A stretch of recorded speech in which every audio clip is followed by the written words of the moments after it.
Sir, आपण नांदगाव तालुक्यातून उमेदवारी करत आहात, तर काय सांगाल याबद्दल आपण? निश्चितच नांदगाव तालुक्याला एक स्वच्छ, शिकलेला, सुशिक्षित, सुसंस्कृत असा उमेदवाराची गरज होती. तशी जनता जनार्दनाकडनं मागणी देखील होती आणि त्या खरं तर मागणीचा, विनंतीचा मान ठेवून खरं तर मी उमेदवारी केलेली आहे. आपण यासाठी आपल्या नोकरीचा राजीनामा दिला आणि आपण उमेदवारी करत आहात. क्षमता असलेल्या लोकांनी त्याग केल्याशिवाय राष्ट्राची प्रगती होत नाही, असं स्वामी विवेकानंदांनी म्हटलेलं आहे. आणि तोच विचार मी मनात ठेवून माझ्या तालुक्याच्या, माझ्या विधानसभा मतदारसंघाच्या खरं तर शाश्वत विकासासाठी, निर्भयतेसाठी, व्यक्ती स्वातंत्र्यासाठी तो माझ्या नोकरीचा त्याग केला हे निश्चित आहे. आणि निश्चितच मला असं वाटतं की त्यामागची भूमिका माझ्या सर्व जनतेला माहिती आहे असं मला वाटतं. जरांगे पाटलांनी जरी उमेदवारी करायची माघार घेतली असली, तरी आपण उमेदवारी कायम ठेवली. माझी भूमिका ही सर्वसमावेशकच होती. त्याच्यामुळे माझा उमेदवारी अर्ज भरताना तो मी अपक्ष म्हणूनच भरलेला होता आणि तो कायम ठेवलेला आहे. विद्यमान आमदारांचे काही कार्यकर्ते आता व्हिडिओ टाकतायत का जरांगे पाटील यांची उमेदवारी नसताना देखील रोहन बोरसे उमेदवार आहेत, ते भुजबळांनी उभे केलेले उमेदवार आहेत, असं व्हिडिओ व्हायरल करताय किंवा माउथ टू माउथ पब्लिसिटी करते. याबाबत काय म्हणाल आपण? हे अत्यंत चुकीचं आहे. मी कोणाच्या सांगण्यावर उभा राहणारा नाहीये. मी अत्यंत एक शिकलेला व्यक्ती आहे. त्याच्यामुळे असं कोणाच्या भूलथापांना किंवा कोणाच्या सांगण्यावरनं चालणारा व्यक्ती मी निश्चित नाहीये. आणि जनतेला माहिती आहे, उगाच खोट्या अफवा पसरवून स्वतःचा विजय निश्चित करण्याचा हा डाव आहे असं मला वाटतं. आणि जनता आता सुज्ञ आहे. जनतेला माहिती आहे खरं काय, खोटं काय. खोटं पसरवण्यात कोण तरवेज आहे जनतेला चांगलं माहिती आहे. डॉक्टर साहेब आणि आमदार कांदे यांच्याकडनं दुसरा एक प्रचार केला जातोय का डॉक्टर हे फक्त मराठा समाजाचे मतं खाण्यासाठी उभे आहेत आणि भुजबळ यांनीच त्यांना उभं केलेलं, असं ते हा देखील प्रचार करतायत. कळवाडी गटात त्यांनी असा प्रचार सुरू केला, जिथं मराठा बाहुल गाव आहेत त्या ठिकाणी ते जास्त या प्रचारावर जोर देत आहेत. याबाबत काय म्हणाल आपण? नाही, निश्चितच नाही. मला कोणी उभं करू शकत नाही आणि मी कोणाच्या सांगण्यावरनं उभा नाहीये. नांदगाव तालुक्यातली जे काही वैचारिक सामाजिक क्षेत्रातली मंडळी होती, काही राजकीय पार्श्वभूमीची जी मंडळी होती, त्यांनी मला नांदगाव तालुक्यातली एकंदरीत परिस्थिती पाहता तुम्ही उमेदवारी करावी असा आग्रह केला.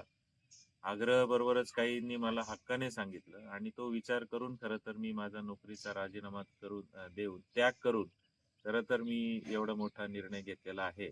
त्याच्यामुळे कोणी मला उभं केलं आहे, कोणी काही अफवा पसरवते, अत्यंत चुकीच्या आहेत, खोट्या आहेत. आणि सगळ्यात महत्वाचं म्हणजे जनता आता सुज्ञ झालेली आहे. जनतेला खरं काय, खोटं काय हे कळतं आणि जनताच तो निर्णय घेईल असं मला वाटतं. त्याच्यामुळे मी जनतेला आपल्या मार्फत आवाहन देखील करेन, अशा खोट्या भूलथापांना बळी पडून फूट पाडण्याचा जो प्रयत्न केला जातोय त्याला कृपया बळी पडू नका.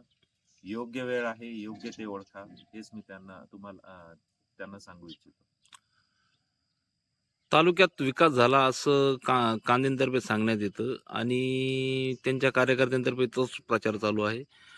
जर विकास झाला तर मग दडपशाहीचं याचं राजकारण कराल, याबाबत आपण काय म्हणता? नाही, प्रत्येक राजकीय व्यक्ती असो किंवा राजकीय पक्ष असो किंवा त्यांचे कार्यकर्ते असो, ते निश्चितपणे तसं सांगतील, त्याबद्दल काही वाद नाही.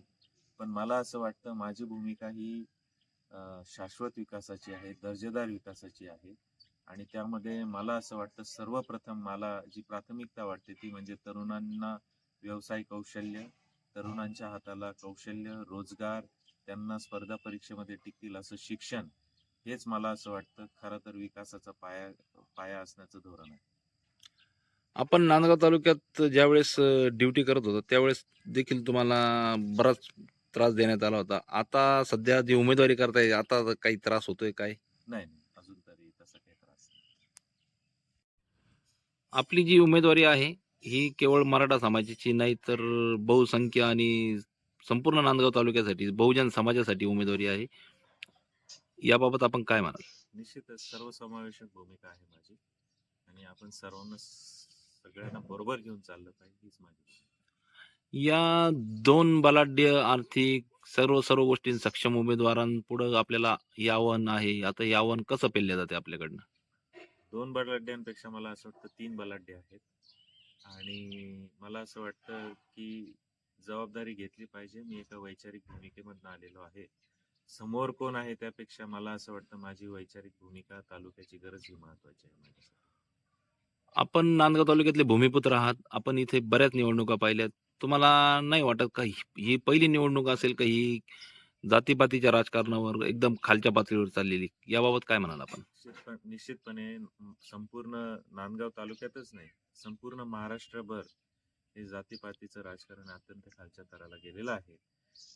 परंतु मला असं वाटतं जरी खालच्या थराला गेले तरी जनता जी आहे ती आता सुज्ञ होत चाललेली आहे. निश्चितच जनता ही जनार्दन आहे.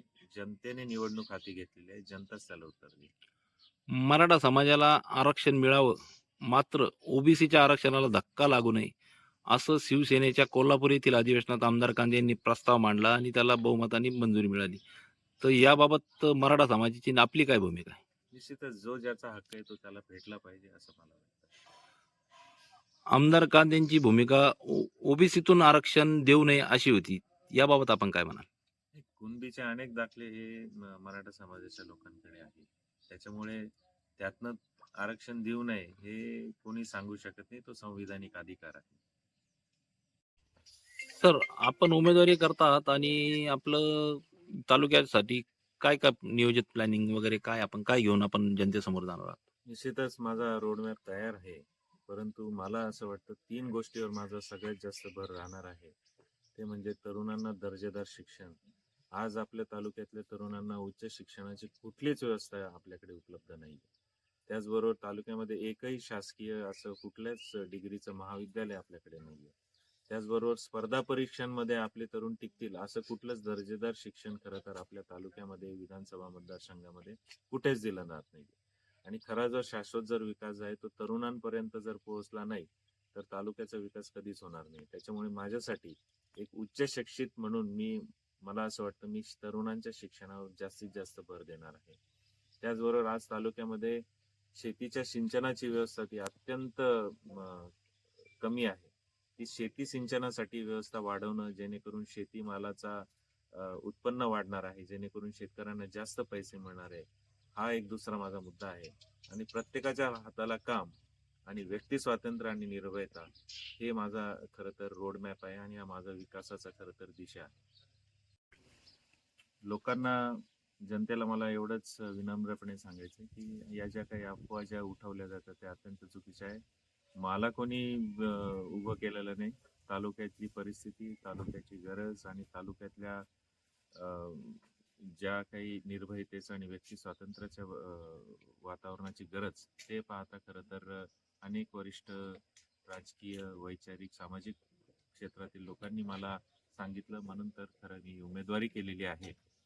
त्याच्यामुळे जनतेने यावर विश्वास ठेवू नये. जनता सुज्ञ आहे आणि मला एवढंच म्हणायचं आहे कि अफवाहों के धुएं वहीं से उठते हैं जहाँ जहाँ हमारे नाम की आग लगी.